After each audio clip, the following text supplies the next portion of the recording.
Hello, I'm the 10-minute English teacher. Let's get you exam ready. Today we're thinking about love and relationships poetry, and I'm going to be providing you with a guide to Porphyrias Lover. Before we get going, don't forget to like and subscribe. There are plenty of things on the channel to help you revise for English literature and for English language. Okay, my guide to Porphyrias Lover. So we'll start by thinking about what the poem is about. There is a storm and she comes to see him. He looks at her and decides that she's perfect, and that leads him to murder her.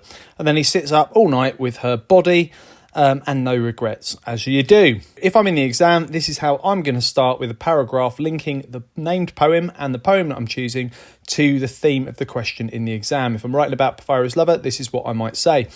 Porphyrias Lover is a dramatic monologue, one person talking to the reader, and the speaker tells us of his murdering of his lover Porphyria. He may have killed her because of jealousy, fear of her leaving him, or simply obsessive madness. Porphyrias Lover doesn't tell us directly. The poem explores how love can be a powerful and destructive force that can lead to obsessive and possessive thoughts.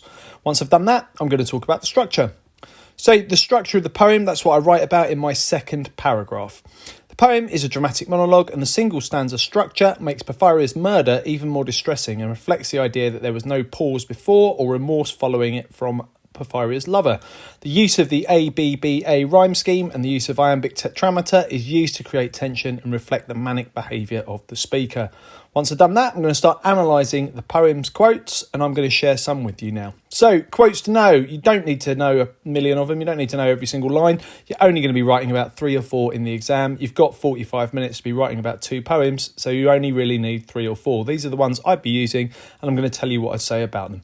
So my first one is, the sullen wind was soon awake from the beginning of the poem when the storm is being described.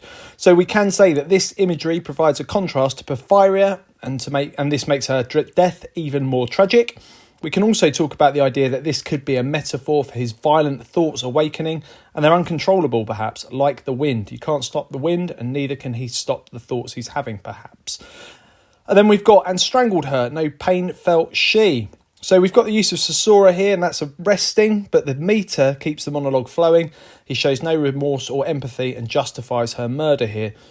After that, we've got this simile as a shut bud that holds a bee to describe his strangling of her. He makes the act seem natural and a thing of beauty, using imagery from the natural world.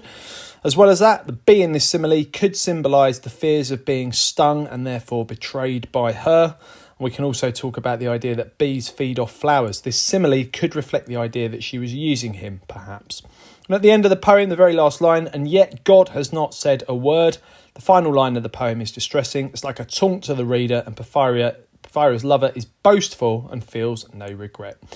And there are those 4 quotes to know. The flashcard there in front of you helps you to recall those quotes. So those are the 4 that I would be using in the exam. To take it further, watch the video again and mute the sound. You do the talking and be the teacher. Think about how you might compare this poem to others like Sonnet 29 or When We Two Parted, which also explore strong feelings in romantic relationships. Check out my quotes to know without looking guides to revise the flashcards for all of the poems, and let us know how you've got on in the exam by dropping back and leaving a comment. Check out the other videos on my channel. I'll continue to add content, and feel free to ask something you'd like to see me cover in the comment section. Don't forget to like and subscribe and share, and keep revising.